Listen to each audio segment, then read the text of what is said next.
it hasn't had any exceptional benefit to the people of Ghana? Well, I'll give you two examples. For example, the production of free SHS T-shirts. When I saw it, I got angry because I thought it was a joke. It was a joke. It was waste.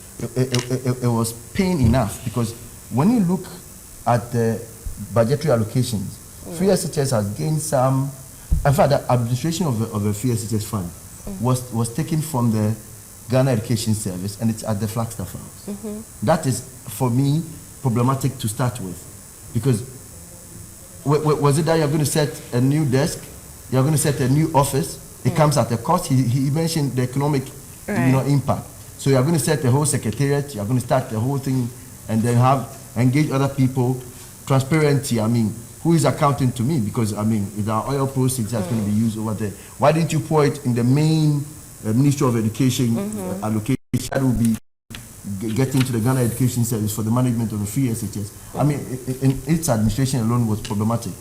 Then the next level was when the politicization, where you got people, having to wear T-shirts and branding, and it's a pro-poor policy. Put it there and ensure that you properly target it. Next was when we had free SHS ambassadors. And look, you see, I think we need to get a little serious with education in this country. We need the money. You think we've not been serious all this while? Where can you talk about seriousness when the textbooks that students were going to be using delayed for years, about 2 years running, and we were rather producing T-shirts? When teachers needed the teaching tools, you were producing teachers. I've seen it on TV Africa. I've seen it on TV3. I've seen it on Metro TV. I mean, sister stations together with your stations showing me students sitting on the ground and writing. Disheartening. I mean, students sitting in a classroom where they can easily peep through when people are passing through their schools. Children don't have washrooms in their schools. Okay? Girls aged around 12, 13. I am a menstrual pad advocate, I should tell you today. And I think menstrual education, among kids is my passion to talk about. The girl child, by no fault, will go through that time of a period. And there's even no washroom. So don't talk about a changing room. And children at the age of now about 10, 11 years are actually menstruating. So, I mean, at that young age, they even are confused about what they are going through physically already. Then there's this psychological torture of going to school and not having a washroom. Let me tell you what, majority of the girls miss classroom opportunities because of this period of, so if it's about 3-5 days, they're out of school because around that time, there's no changing room in the school. You know what? Menstruation doesn't know poverty. It doesn't know whether your mother can afford or not. The girl will flow. And these are technical things that, you see, when you sit to talk about education, it won't pop on the table easily. But these are things that affect the girl child. It's not only making education free and coming to sit on the telly and saying, you've made it free, that makes the child get the opportunity to come to the classroom. So this is one of the issues. You are a woman. You feel it too, right? There's a girl. She comes from a family of 3 girls. That woman is poor. She has 3 girls to take care of, a single parent, and she has to take care of these 3 girls. And you said, you're touting free SHS. I salute you for free SHS. But if you are properly targeted, there were other things that comes with the girl going to school, not just the fees, but some of the requirements she needs to move. It's also menstrual pads. It's also textbooks.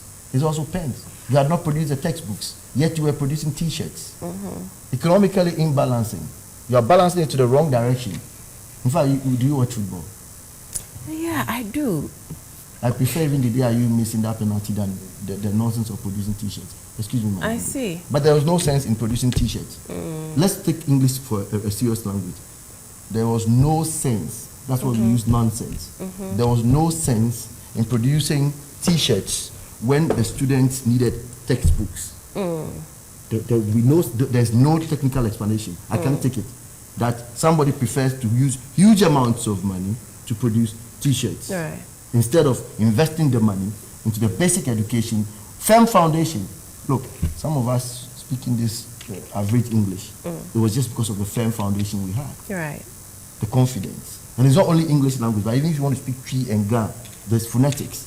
Somebody must teach you and for you to understand well. Sometimes I speak Ghana, I speak it the way my grandfather taught me. I add the classroom one too.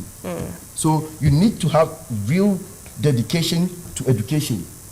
Dedicate to education and properly target every resource, every penny, especially when you are not on your own.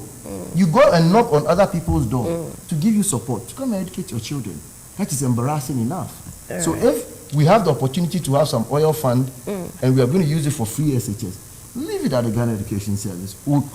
All you have to do is to ensure that you take away the fee paying and then take the cost of paying for poor people. For the average people, maybe people want to hear this. I'll tell you this. When you make it free for the poor people, the middle income people, you might want to meet them with maybe 2 or 3 books and 4 pens. Right. Because everybody else should benefit from the national cake, equal sharing. But you see, in the sharing, you should share it such that you don't run out of the system. Manage it well. Maybe for the rich people, they can afford. Some people can afford. Look, over and over again, the word was to review.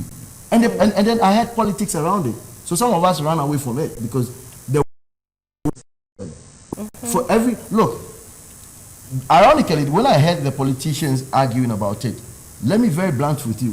When I heard people say that a former president, President Mahama, had mentioned that we should review it, so he means they should cancel it, I was sad because I'm a witness. I'm a living witness. I have rapported for the Ministry of Education for about 5 or 6 years running. We call that meeting the Annual Education Sector Review, ESA. So technically, the word review is what it was used over the years for that education sector meeting annually. To review. Review means to relook at it. Look, you can go for a review where the doctor takes a review of you. He's not changed your system. He only reviews you and tells you where you are going right or wrong. Or sometimes you can even go for a review and everything is perfect.